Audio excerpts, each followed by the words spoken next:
My name is Alex. I was never the loud one, never the popular one. I was just there. Growing up, everyone knew my sister Sarah. She danced, she sang, she spoke confidently in front of crowds. Teachers loved her. Neighbors praised her. At school, people didn't know me as Alex. I was always Sarah's brother. At home, it was the same. My dad owned a small garage. When I was very young, it was doing well. I remember the smell of oil, his friends laughing. One of them, Gary, letting me sit in the driver's seat of broken cars and pretend to steer. Those were the good memories. Then things fell apart. Dad started drinking. The business went into debt. Eventually, the garage shut down. Money became tight. The house became quiet and heavy. My dad withdrew. My mom became overwhelmed. And somehow, Sarah stayed in the spotlight. Even when money was tight, Sarah's birthday parties were always celebrated. New clothes, small gatherings, a cake, always a cake. Mine were often forgotten. When I turned 10, no one mentioned my birthday at all. No cake, no gifts, no we'll celebrate later. So I celebrated myself. I spent most of my time at the library. It was the only place where no one expected anything from me. I liked computers. I liked reading how things worked. That same year, I entered a small local science competition through school. Nothing big, just a kids' contest. I won. The prize was an old computer. It wasn't new, it wasn't fast, but it was mine. Sarah wanted to sell it. Then she said she needed it for school projects. I refused. For once, I stood my ground. That computer became my world. I taught myself basic programming, small scripts, tiny projects, nothing impressive, but it felt like something that belonged to me. At school, I started doing well academically. I won quiz competitions, science fairs. Teachers noticed, quietly. Sarah didn't. She wasn't doing as well academically, and she hated that people were starting to notice me for something. That's when the rumors started. She told people I watched porn on the family computer, that I was creepy, that something was wrong with me. She never accused me directly. She just suggested things, whispered them. People believed her. I was bullied, isolated, avoided. Even teachers treated me differently. My confidence collapsed. Eventually, my parents decided it would be better for everyone if I stayed with my aunt. That's how I left home.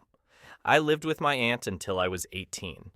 She gave me structure, distance, and peace. I finished school. I went to college for computer science.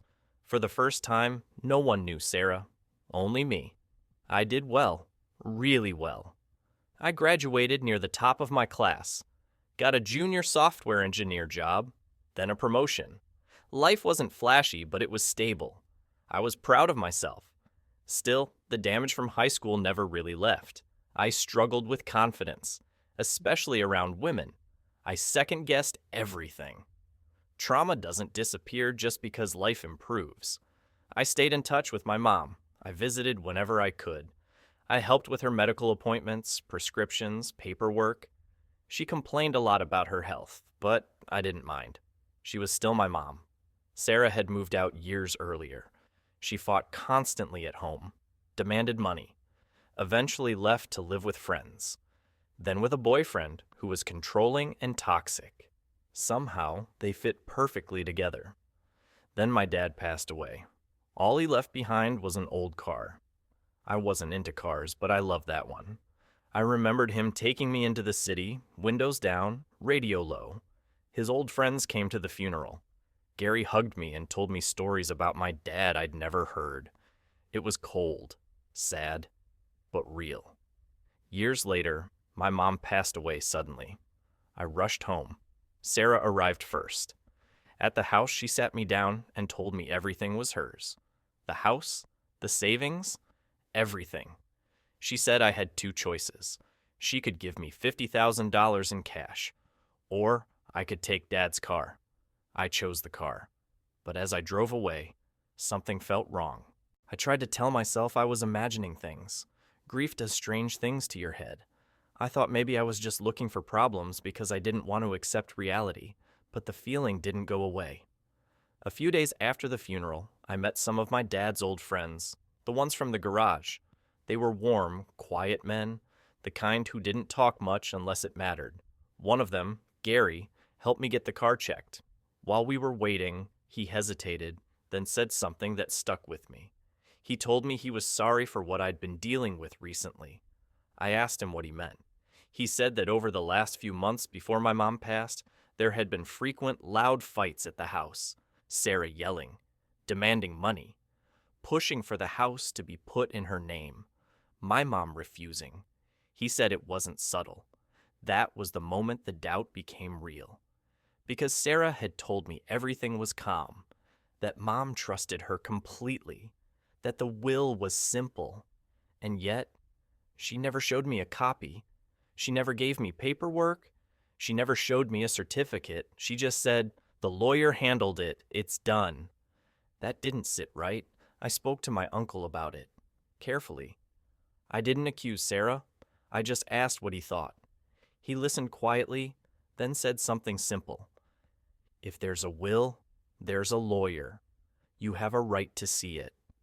He gave me the name of the lawyer who had handled my parents' affairs for years. I called. What I learned changed everything. There was a will, and it wasn't what Sarah told me. The lawyer explained it calmly, professionally, like this wasn't the first time he'd seen something like this. The house was left to me. The car was mine. There was $250,000 in savings, split evenly. $125,000 each. Sarah had no right to sell the house. The reason she was desperate suddenly made sense. Over the years, my mom had loaned her money for a business venture with friends. They'd tried to start something together. It failed. Badly. They were left with massive debt. Sarah's plan was simple. Sell the house, take everything, erase the problem. I didn't confront her. A friend warned me that direct confrontation would only give her time to manipulate the story again, so I stayed quiet and let the lawyer handle it properly. A formal meeting was scheduled. Sarah walked into the lawyer's office confident, almost smug. She assumed this was a formality. She even asked why so many people were present. The lawyer explained that the will would be read in front of witnesses. When the reading began, her expression changed. House, mine, car, mine. Savings, split evenly. She interrupted immediately. "This isn't the real will." The lawyer didn't argue. He simply explained that the document was valid, witnessed, and legally airtight.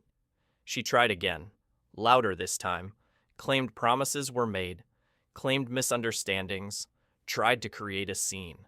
For the first time in my life, I didn't back down. I stayed quiet. I let the facts speak. She left furious, but powerless. I moved back into my childhood home. The place felt different without the tension, without the shouting, without the feeling of being unwanted. I used part of my $125,000 to renovate the house, fix things my dad never had the chance to, repaired the car properly. My company allowed me to work remotely, so I stayed. Some nights I sit in my old room, typing this story, listening to the quiet. Sarah still got her share, but she lost the thing she wanted most.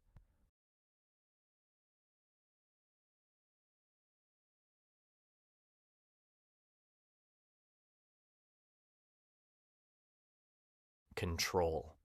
For the first time in my life, I didn't feel invisible.